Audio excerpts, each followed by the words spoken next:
जय हिंद बच्चों, महामना इंस्टीट्यूट के यूट्यूब चैनल में आपका स्वागत है। आज हम लोग क्लास 10th केमिस्ट्री में अनबैलेंस केमिकल इक्वेशन को कैसे बैलेंस करते हैं उसका ट्रिक सीखेंगे। इसके पहले की वीडियो में मैंने आपको बैलेंस करने का जो आपके एनसीईआरटी बुक में दिया है वो चीज़ मैंने सिखाया था। आज हम लोग कोई भी अनबैलेंस केमिकल इक्वेशन को बैलेंस कैसे करेंगे उसका एक ट्रिक सिखाएंगे। तो स्टार्ट करते हैं।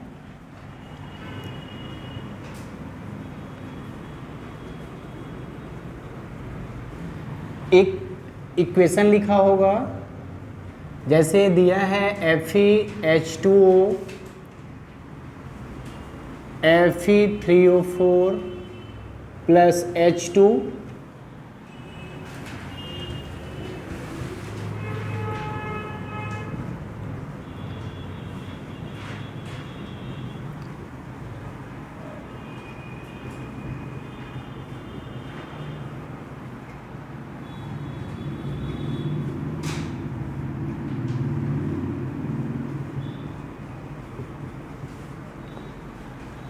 इस रिएक्शन को आप ध्यान से देखिए तो यह एक अनबैलेंस इक्वेशन दिया है।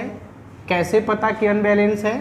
तो इसमें लेफ्ट में आयरन का नंबर देखिए 1 है और राइट में आयरन का नंबर 3 है। तो इससे ये स्पष्ट होता है कि ये जो आपको इक्वेशन दिया हुआ है, जो रिएक्शन दिया हुआ है केमिकल रिएक्शन जिसमें Fe plus H2O gives Fe3O4 plus H2 बना है, यह एक अनबैलेंस केमिकल इक्वेशन है। तो इसको बैलेंस करने का जो ट्रिक है उसमें आपको करना ये है, ये तो मैंने आपको ये बतलाया कि आप कैसे चेक कर पाएंगे कि ये बैलेंस है कि अनबैलेंस है। तो नंबर अलग अलग है, इसका मतलब ये अनबैलेंस। अगर ये बैलेंस होता तो ये दोनों नंबर सेम आते। तो किसी भी इक्वेशन में, कोई भी केमिकल इक्वेशन में अगर केवल एक भी एलिमेंट ऐसा मिल गया जिसका नंबर रिएक्टेंट साइड और प्रोडक्ट में इक्वल नहीं है तो वो पूरा रिएक्शन ही अनबैलेंस हो जाता है। तो बाकी एलिमेंट को चेक करने की कोई ज़रूरत ही नहीं है। अब आप इसके लिए ये करिए कि इस इक्वेशन को एज इट इज़ पहले लिख लीजिए। तो मैंने लिख दिया Fe प्लस H2O Fe3O4 और plus H2। Fe plus H2O gives Fe3O4 plus H2। अब इसमें आपको अल्फ़ाबेट्स यूज़ करने हैं। ये रिएक्टेंट में सबसे पहले जो Fe है उसके आगे आप अल्फ़ाबेट A लिखें, इसके बाद जो इसके आगे है उसमें B लिखें, राइट साइड में C और ये D। आपको जितने भी लोग दिए हैं, जितने भी रिएक्टेंट्स दिए हैं और प्रोडक्ट दिए हैं, उनके आगे कोफिशिएंट के रूप में अल्फ़ाबेट्स यूज़ करने हैं ABCDEF, ऐसे आप यूज़ करेंगे। इसके बाद आप इसमें जितने एलिमेंट दिए हैं उसको लिख लें। तो इसमें आयरन एक एलिमेंट है, Fe सिंबल होता है, हाइड्रोजन है और ऑक्सीजन है। इसके बाद आप ये देखेंगे कि जो Fe है वो लेफ्ट में कितना है। तो यहाँ देखिए Fe के नीचे कुछ नहीं है तो 1 है, 1 का A में मल्टीप्लाई होगा तो A आएगा। अब Fe लेफ्ट में कहीं नहीं है तो जब लेफ्ट से राइट मतलब रिएक्टेंट से प्रोडक्ट में जब जाएंगे तो इक्वल का साइन लगेगा। राइट में मतलब प्रोडक्ट साइड में जो Fe है उसका नंबर 3 है, 3 का C में मल्टीप्लाई होगा तो आएगा 3C। आयरन का हो गया। अब उसके बाद हाइड्रोजन। हाइड्रोजन देखिए रिएक्टेंट साइड में यहाँ है, उसका नंबर 2 है, 2 से B में मल्टीप्लाई होगा 2B। अब रिएक्टेंट साइड में कहीं नहीं है हाइड्रोजन, तो प्रोडक्ट में जाएंगे तो इक्वल का साइन। प्रोडक्ट में हाइड्रोजन यहाँ है, नंबर है 2, D से मल्टीप्लाई होगा 2D। अब बारी ऑक्सीजन की। ऑक्सीजन लेफ्ट में रिएक्टेंट साइड में यहाँ है, इसके नीचे कुछ नहीं तो 1 है, 1 का B में मल्टीप्लाई B। उसके बाद रिएक्टेंट लेफ्ट में, ऑक्सीजन लेफ्ट में नहीं है, राइट में जाएंगे प्रोडक्ट साइड तो प्रोडक्ट में यहाँ पर कोफिशिएंट ऑक्सीजन का 4, C में मल्टीप्लाई होगा, ये आएगा 4C। तो आपको सबसे पहले आपने क्या किया, जो इक्वेशन दिया है उसको ऐसे ही लिख लिया। उसके बाद आपने जो इक्वेशन लिखे उसमें आप सभी रिएक्टेंट और प्रोडक्ट के लिए कोफिशिएंट में अल्फ़ाबेट्स यूज़ किए। अब उसके बाद आपने सभी एक एक एलिमेंट का रिएक्टेंट साइड में और प्रोडक्ट साइड में नंबर कितना है उसका कोफिशिएंट से मल्टीप्लाई करके एक इक्वेशन बना दिया। इतना करने के बाद आपको इसमें से किसी एक, आपने 3 अल्फाबेट्स माने, 4 अल्फाबेट्स माने हैं A B C और D, इसमें से आप किसी एक को अपने से 1 मान लीजिए। तो मैंने यहां पर C को 1 मान लिया, तो C हमने जैसे ही 1 माना, C की वैल्यू अगर यहां आप रख देंगे तो A इजकल टू मिलेगा 3 इंटू C की वैल्यू हमने 1 माना तो A इजकल टू मिल जाएगा 3। A भी पता चल गया, अब C पता हो गया, A पता चल गया। अब इसको आप इस इक्वेशन B और D में नहीं रख सकते, क्योंकि आपको जब B पता रहेगा तभी D निकाल पाएंगे और D पता रहेगा तभी B निकाल पाएंगे।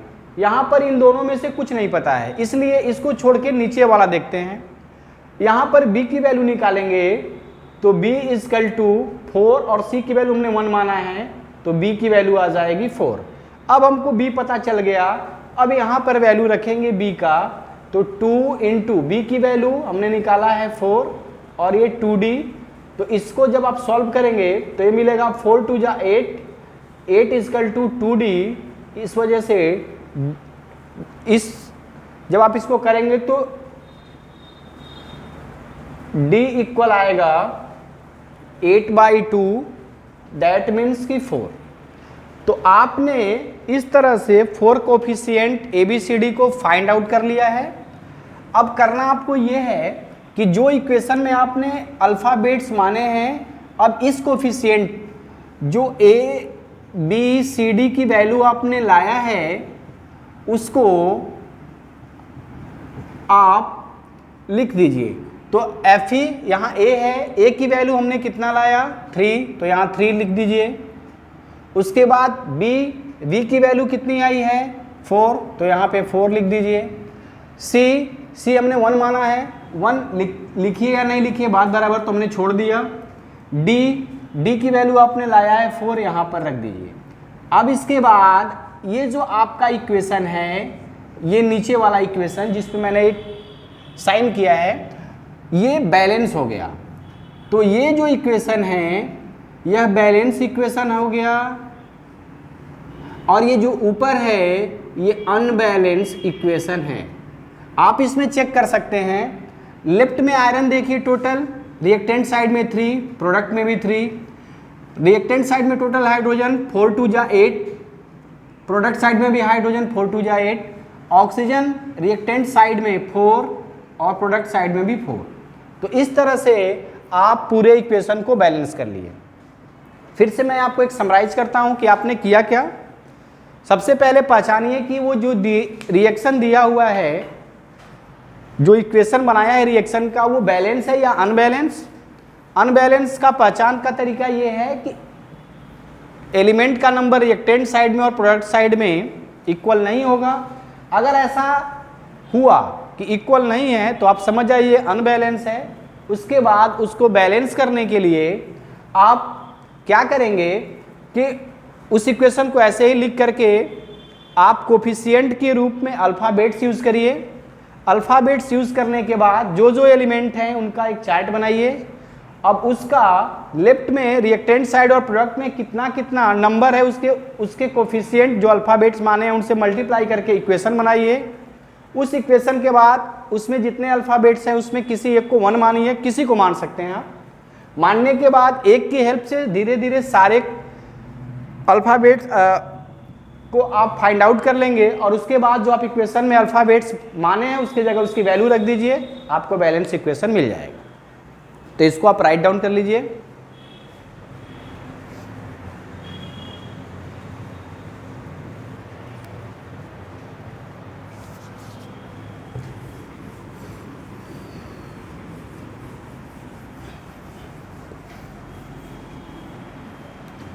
इसके बाद आप एक दूसरा एग्जाम्पल देख लीजिए। एक रिएक्शन है AgCl जो देगा आपको Ag + Cl2। यह रिएक्शन चेक करिए बैलेंस है या अनबैलेंस। Ag देखिए रिएक्टेंट साइड में इसका नंबर 1, प्रोडक्ट में 1। क्लोरीन देखिए रिएक्टेंट में 1, प्रोडक्ट में 2। मैंने बताया था आपको कि एक भी एलिमेंट ऐसा मिल जाएगा जो इक्वल नहीं होगा दोनों साइड, तो वो अनबैलेंस हो गया। तो Ag तो बराबर था बट क्लोरीन इक्वल नहीं है, इसका मतलब ये ओवरऑल रिएक्शन अनबैलेंस हो गया। तो हमको पता चल गया, तो ये हमारा अनबैलेंस केमिकल इक्वेशन हो गया। अब इसको बैलेंस करना है, तो मैंने बताया था कि सबसे पहले इसको ऐसे ही लिख दीजिए। तो जैसे इक्वेशन क्वेश्चन में दिया है मैंने लिख दिया।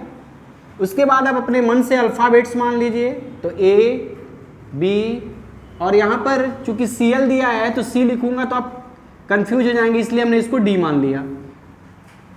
अब आप क्या करिए, इसके बाद जो जो एलिमेंट हैं जैसे Ag है, Cl है, अब देखिए इनसे आप इक्वेशन बनाइए। तो Ag के नीचे कुछ नहीं, 1 का A में मल्टीप्लाई होगा तो A। अब Ag कहीं रिएक्टेंट साइड में नहीं है तो प्रोडक्ट में जाएंगे तो इक्वल साइन, Ag यहाँ पर प्रोडक्ट में यहाँ 1 है, B में मल्टीप्लाई होगा B। Cl के नीचे कुछ नहीं है, 1 है, 1 का A में मल्टीप्लाई A। अब रिएक्टेंट साइड में नहीं है Cl तो प्रोडक्ट में जाते हैं, यहाँ पर 2 है, D में मल्टीप्लाई होगा तो 2D। ये हमने इक्वेशन बना लिया। इसके करने के बाद मैंने बताया था किसी एक को आप 1 मान लीजिए, तो हम यहाँ पर A को 1 मान ले रहे हैं। तो आपको पता है कि यहाँ A जब 1 जैसे ही मानेंगे आप, तो इक्वेशन हमारा दिया है कि A B के इक्वल है, तो B अपने आप कितना आ जाएगा 1। जैसे ही ये 1 आ गया तो 3 कोफिशिएंट अपने माने हैं, 3 अल्फ़ाबेट्स माने हैं आपने, A B और D। A और B निकल गया। अब इसमें यहाँ A की वैल्यू पुट कर दीजिए, तो A की वैल्यू 1, 2D, तो इस वजह से D इक्वल आएगा 1/2। अब आप यहाँ से D की वैल्यू निकाल लिए हैं, B की वैल्यू पता चल गई, A की वैल्यू पता चल गई। अब इसको आप इक्वेशन में रखिए। आप इस इक्वेशन में रखेंगे तो आप देखेंगे A की वैल्यू 1 है, तो 1 लिखते नहीं है तो आप इसको AgCl लिख सकते हैं। उसके बाद B की वैल्यू आपने 1, तो B नहीं लिखेंगे, 1 नहीं लिखते हैं तो आप यहाँ पे छोड़ दीजिए। D की वैल्यू आपने निकाला है 1/2, तो यहाँ 1/2 लिख दीजिए Cl2। अब देखिए ये आपका एक बैलेंस केमिकल इक्वेशन हो गया, बट इसका एक तरीका ये है कि कभी भी जो कोफिशिएंट की वैल्यू आप लाते हैं वो फ्रैक्शन में नहीं आना चाहिए। आपने यहाँ क्लोरीन के लिए 1/2 लिखा है, तो इस पूरी तरीके से सही तब माना जाएगा जब यहाँ फ्रैक्शन नहीं बचेगा। तो इस फ्रैक्शन को हटाने के लिए आप क्या करिए कि जो आप ये बैलेंस इक्वेशन लाए हैं, अब ये बैलेंस हो चुका है, ये बैलेंस, इसमें आप क्या करिए कि इस सारे इक्वेशन में लेफ्ट और राइट में, रिएक्टेंट और प्रोडक्ट में, सब में 2 से मल्टीप्लाई कर दीजिए। जैसे ही 2 से मल्टीप्लाई करेंगे तो आप देखिए क्या होगा, 2 से मल्टीप्लाई करेंगे तो यहाँ 2 आ जाएगा, यहाँ 2 आ जाएगा, और यहाँ 2 से मल्टीप्लाई करेंगे, नीचे 2 है, 2 कट जाएगा, केवल बचेगा Cl2, 1 लिखते नहीं है। अब आप चेक कर लीजिए, तो ये बैलेंस है। Ag कितना है रिएक्टेंट साइड में, लेफ्ट में 2, राइट में भी 2, लेफ्ट में क्लोरीन कितना है 2, राइट में भी कितना हो गया 2। तो इस तरह से आप किसी भी इक्वेशन को अल्फाबेट्स के यूज से आप अनबैलेंस से बैलेंस कर सकते हैं। राइट कर लीजिए।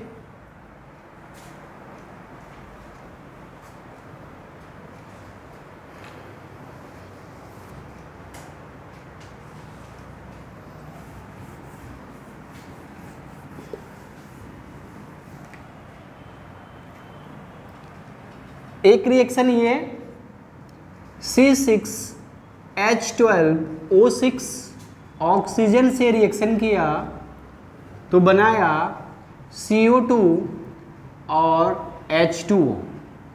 ये आपका एक इक्वेशन दिया है, तो पहले चेक करेंगे बैलेंस है या अनबैलेंस। कार्बन लेफ्ट में 6 है, 6 है, और राइट में 1। अब पता चल गया कि इक्वल नहीं हुआ, बाकी किसी एलिमेंट को चेक करने की जरूरत नहीं, पता चल गया ये अनबैलेंस है। तो ये जो इक्वेशन दिया हुआ है ये अनबैलेंस हो गया। अब इसको बैलेंस करना है तो आप क्या करें कि पहले इसको इसी तरह लिखें,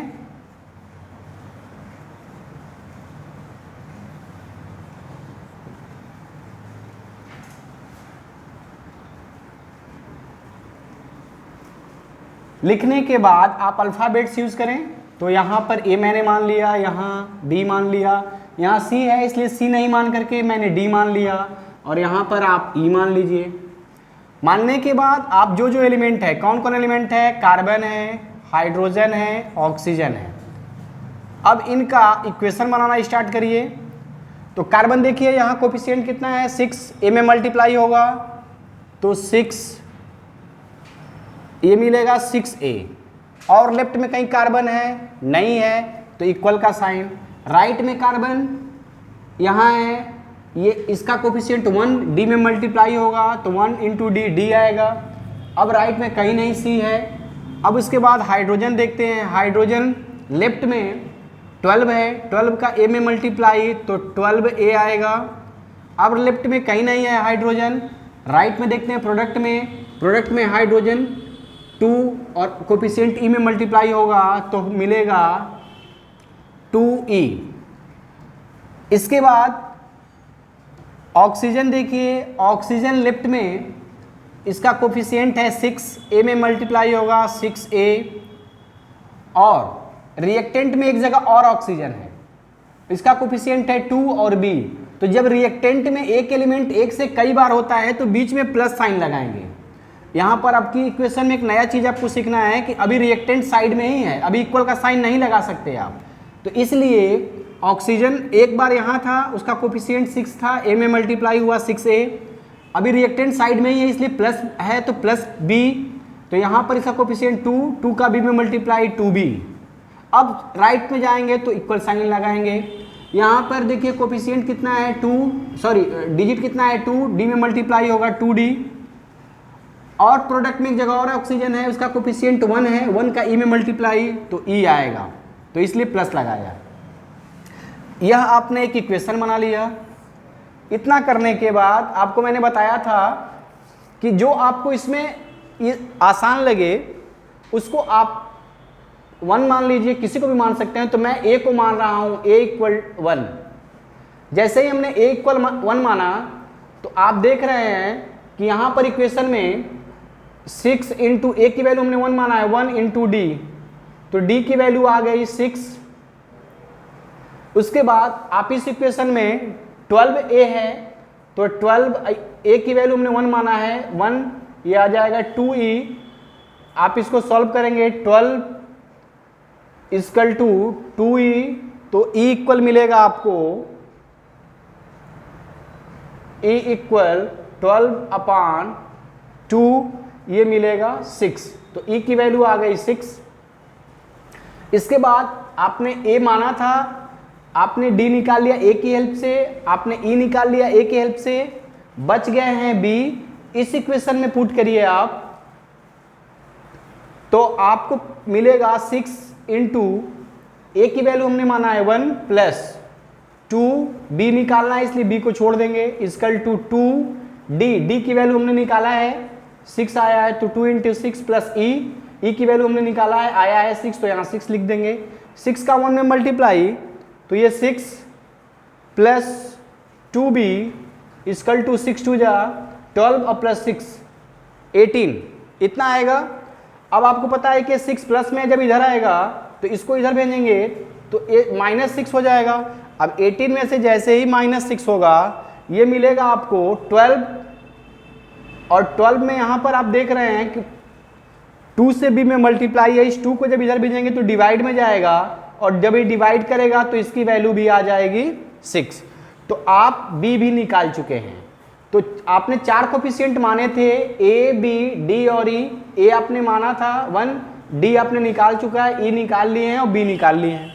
अब इस वैल्यू को आप यहाँ पुट करिए, यहाँ पर पुट करेंगे a की वैल्यू, तो a आपने 1 माना है, 1 लिखते नहीं है तो इसको ऐसे ही लिख दीजिए C6H12O6 प्लस b आपने निकाला है 6O2, d आपने निकाला है, d आपका आया है 6 तो 6CO2 प्लस e आपका आया है 6 तो यहाँ पर लिख दीजिए 6H2O। अब इसको आप देखेंगे तो ये आपका बैलेंस इक्वेशन बन चुका है। पहचान कर लीजिए, चेक कर लीजिए, कार्बन लेफ्ट में 6, राइट में भी 6, हाइड्रोजन लेफ्ट में 12, यहाँ पर 6 2 जा 12, ऑक्सीजन 6 और 6 2 जा 12, 12 और 6 18। यहाँ पर देखिए ऑक्सीजन 6 2 जा 12 और 6 12 6 18, तो सारे एलिमेंट इक्वल हो चुके हैं। तो राइट कर लीजिए इसको।